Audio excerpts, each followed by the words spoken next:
Good evening, colleagues. I am so happy to be here, and I must uh, thanks the organizers for giving me this opportunity to talk about a subject which has been very near and dear to us for a long time. As all of you know, as Dr. Shripad also mentioned, that we had really no treatment. 30, 40 years ago, there was no treatment for melanoma. Patients, most of the patients never used to come to us. Then when they started coming to us, we had no treatment. And that's the time I remember we started using something because there was a rare sort of report that malignant melanoma can undergo spontaneous remission. That was the sort of a rare description of a case report. And that's the time we also learned that the BCG somehow or other stimulate the immune system and can take care of the melanoma. And I remember we had tried a good number of patients on BCG. Dr. P.V. Desai used to refer to me, say, do something for him. So I used to inject the BCG intralesionally. An occasional patient again, we did see the regression, not only at the site where we were injecting, but also in the surrounding area. And that was the indication that immune mediated problems are really working here. So I think this immune mediated observation of the spontaneous remission, the response to BCG, and then came the new era of interferon and IL-2. Although with the interferon, we never saw much response. But I must admit that with interleukin-2, high dose therapy, a very high dose therapy, which required special training of a person to deliver the dose and take care of the post interleukin-2 problem. And one of my colleagues, she went to US, learned about that, came back, and we started doing that. And the responses were there. There were, at least I remember, one or two patients who have a durable response for a long time. So all these things really were the evidence. Can I show my slides? Can you put my slides on? These observations were the evidence for us to really say that immune manipulation will work. And today the word which we use, immunotherapy. And I think this immunotherapy word is not really a correct word for the treatment which we are giving today. What are we doing? We are not doing immunotherapy as understood before, where you inject like vaccine we are giving for COVID-19. That's an immunotherapy. Where you inject, it's an active immunotherapy. You inject, wait for the antibodies to develop, and then see the response and prevent the disease. While here we are giving, what are we doing? We are giving some drug which alters the immune system and direct the immune system to go and continuously kill the tumor cell. So I think what I normally call this manipulative immunotherapy treatment. So you are manipulating the immune system. And I'll just now show you that what is the immune system. I think if you understand this, you'll understand everything that happens in the immunomediated results. Here we have the priming phase where the APC, it gives the processed antigen to the T cells, and then T cells get activated. So that is what the activation occurs. But that's not enough. The nature always has a system by which this activation is again deactivated. And how does it do that? It does that by producing a protein on the cell surface. And that is what is called cytotoxic T lymphocyte 4 protein on the cell surface of the lymphocyte. So when that develops, the immune activity of the T cell is deactivated. So this is what happens in the priming phase. And the final phase, effector phase, again the T lymphocytes are activated, and once they are activated, they are again deactivated. How? By the combination of PD1, which is on the tumor cells, to the PDL1, which is on the lymphoid cells. So, in other words, we have an activation and deactivation, both in the priming phase and effector phase. And we know also the protein. What it means is very simple, that the deactivating mechanism, if we can block that, we will allow the T cells to go on killing the tumor cells, both in the priming phase as well as in the effector phase. I think that is what is being done in the immunotherapy, so-called immunotherapy today, that all these proteins, they are called the checkpoints protein, and these checkpoint proteins are inhibited. You will find that in the priming phase, the checkpoint is CTLA4, and this is inhibited by the monoclonal antibody ipilimumab, and that's where it allows the T cells to go on continue the activated program. Is again where the PDL1 and PD1 interacts with each other and deactivate the T cell function. And if you want to prevent that, what you have to do is don't allow the PD1 or PDL1 to interact. And how do you do that? By giving the antibody. You give antibodies to PD1, it cannot join with PDL1. Similarly, you have antibody to PDL1 and it cannot join to PD1. And then the deactivation program will not be there, and therefore the T cells will continue to unleash its activity on the tumor cells. So I think it appears, once you understand this, it appears very simple that what you are giving is the checkpoint inhibitors. Whether it's an anti-CTLA4 antibody, that's what we call it, ipilimumab. We have anti-PD1 antibodies, which is a nivolumab and pembrolizumab, and we have a PDL1 inhibitor or antibodies, and that is atezolizumab, avelumab, and durvalumab. So see how easy it is for us to understand. And what people are also doing today is that we have a 2 points interaction. One is at the level of the priming phase, and second is at the level of the effector phase. So there is a data and there's a sort of scientific reason behind that, that if you combine these together, the antibody working at CTLA4 and antibody working at PD1 or PDL1, you can enhance the effect of the immune therapy. And that's what has been already demonstrated. What I'm going to show you that how it started with the first use of pembrolizumab, which was used in the metastatic malignant melanoma, where the survival was 3 to 6 months. And people found that there was durable response, small number, about 20% in a multiply treated advanced case, but 20% responded well. And then came the trial where they used the pembrolizumab every 2 weeks or the same dose every 21 days and compared with the ipilimumab.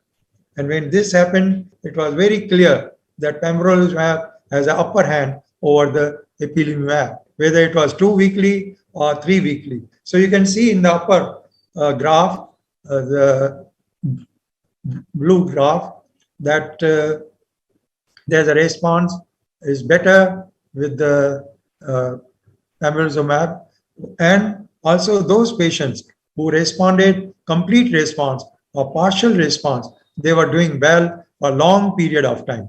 In other words, it indicates that all these responses are very durable response, and this is supposed to be because of the development of the memory cells. And those who did not respond, their response was poor, survival was poor. So I think looking at this data, we have been using these drugs for a large number of patients.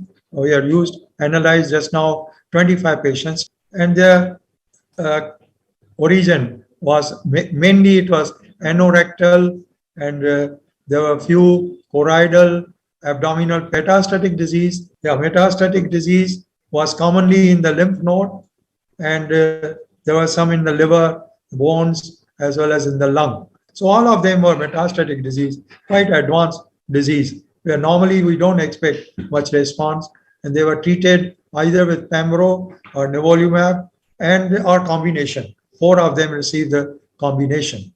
And one can see over here that we were able to see complete response in about almost one third of the cases. I think this was never seen before with any chemotherapy or any other treatment. There were a good number of partial response. Also, some of them took long time, almost a year, to get into the remission. So we call it partial response, ultimately going on. So one could see that we had a overall response of 50% in our patient. Three patients we are not able to evaluate, and about 14 out of 22 showed. So thus, it is very clear that the response is there. The important thing is duration of the response. I'll just show you an example of one of our patients, and this is just the survival. Median overall survival was 12 months, progression-free survival 2 to 39. Side effects were nothing great. Here, this was a anorectal melanoma. Next slide. 52-year lady, and sigmoidoscopy showed a big mass. And here you can see a big mass in the anal canal with the pelvic nodes. Next slide. And also the patient had the liver and the lung metastasis. Next slide. This was the patient who was given the pembrolizumab, and there was a almost complete response. Here you can see the picture that how there was total disappearance, and also radiologically on PET scan everything disappeared. This patient went on to receive 35 cycles and was doing well, and after 2 years or 2.5 years developed brain metastasis and was on radiotherapy. But during that, he contacted COVID and died due to the COVID. Another case where from our data, it's really clear that significant number of patients show the response to this type of the treatment. They are durable response. And one thing which we had analysis in few patients, that some of the patients after 6 or 8 courses stopped the treatment because they could not afford to continue further. And what we have found is that those patients who have stopped the treatment but were responders, they had responded well, they continue to do well. One of our patients is now 3 years after stopping after 6 courses because that was a poor patient. So in other words, I think the minimum dose have to be given to really see the response, and if they are responding, then they will continue to respond. And prolonged survival is possible. I think it's a time for us to label them, at least some of them, who go beyond 3 years, that they achieve functional cure. Apart from this, I think now the next era is coming up where we are using the adjuvant immunotherapy. And here you can see a trial, next slide, which has clearly shown the benefit of adjuvant therapy. So I think what I have really shown you a bird's eye view, how the immunotherapy is making a disease which was totally incurable has become an optimistic approach of at least 50% going beyond 5 years. Thank you very much. Thank you, sir, for bringing out the effect of immunotherapy, and I think more and more people are using now immunotherapy in this thing.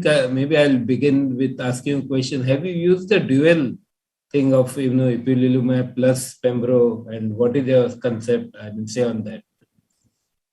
I think today the dual therapy is also a standard treatment for quite a few diseases like RCC. There's a good information. Only it is supposed to, of course, improve the result, but the side effects are also much more. So the side effects of immunotherapy are definitely more when you use the two agents together. Jyoti, any question from your side? Right. So thank you very much, sir. Indeed, it was a fantastic talk, and I have few questions with you. So one, in your data, I've seen one pseudo progression, and in our experience also, which we have recently published in about 600 plus patients, over many years with many of our colleagues. So we have also seen a good number of pseudo progression when we give immunotherapy, but it is very difficult in clinics to explain them when, because the scan is showing a progression and you are clinically feeling otherwise. So how you counsel them, and what is your take on that? Yeah. Of course, I am very clear how to deal with the pseudo progression. Pseudo progression occurs after second, third, fourth course. It does not happen after six courses. So if anything happens in terms of progression, you consider this as a pseudo progression. Personally, I feel we should never evaluate the patient at the second, third, and the fourth, because initially at the time of starting the treatment, I tell my patient that look, we are going to give you minimum six courses. Before that, we will not do any test and all. And after six courses, we will do the test and then only. But sometimes these things, patient comes, he's feeling little more, and then everybody gets upset, stop the treatment, go to the. I say there's no next line of good treatment. So why evaluate now? And that's why I think it's very clear cut, because even in the lung cancer, some people do x-rays after two courses or three courses. I think it's ridiculous because nobody expect the response in two or three courses. And even if you don't get the response, it is not right to stop the treatment. I think it's a very practical and important point, because in melanoma specifically, when there is pseudo progression is up to the tune of 10%, and many of the cases, even I feel that after four courses when we do, because it is mainly because of some trial requirements when patients are under trial, and then it's becoming a big dilemma. But I agree with you that we need not to treat the scans, we need to treat the patient. So if patient is doing well and performance is not deteriorating, we should really continue. So very important message you have given. My another question to you is that your experience regarding targeted therapy along with immunotherapy. Now the recent data is for that as well. Although the cost is a major limitation, but in BRAF mutant patient, perhaps this is opening the armamentarium even further. I must admit that we have not done even BRAF evaluation then, because that's separate cost, and the cost of treatment is also so high that sometimes we feel patient will not be able to afford. So we are not done. Sure, sure. And sir, your experience about low dose subcutaneous interferon, if you have used in some patients, because here in Tata Memorial, since many years, and rather it was started by Dr. Gupta initially, and later we have taken it forward. So we are using it along with paclitaxel and carboplatinum. And in our data set, we have found that because only a fraction of patients could afford immunotherapy on their own, around 9%. So the remaining many patients, we are giving, along with chemo, this interferon as the immunotherapy, and we are seeing some good, meaningful responses. Yeah, I think I mean, you may laugh, but where I am using the low dose nivolumab or low dose immunotherapy is the conditions where they don't get the assistance program. Very fit in there. You tell them, all right, you take only 100 milligram nivolumab. So whether you get the assistant program or not, you are paying the same thing. So for esophagus, we have done that. For stomach, we have done that. For some of the lung cancer also, we have done that. So those who where the it is not getting the assistant program, we regularly do. And I personally feel that there's no difference. I cannot say that, but our data is too immature. So great points, sir. You are innovative, and you are known for these brilliant ideas always. So we have also collected the data from all over India from our Immuno-Oncology Society, and in 1,000 plus patients now we are having data to support that short course immunotherapy, not low dose but short course. For majority of our patients they received, and for variety of reasons, but with the caveat of being retrospective and less follow, but it is comparable to the international literature.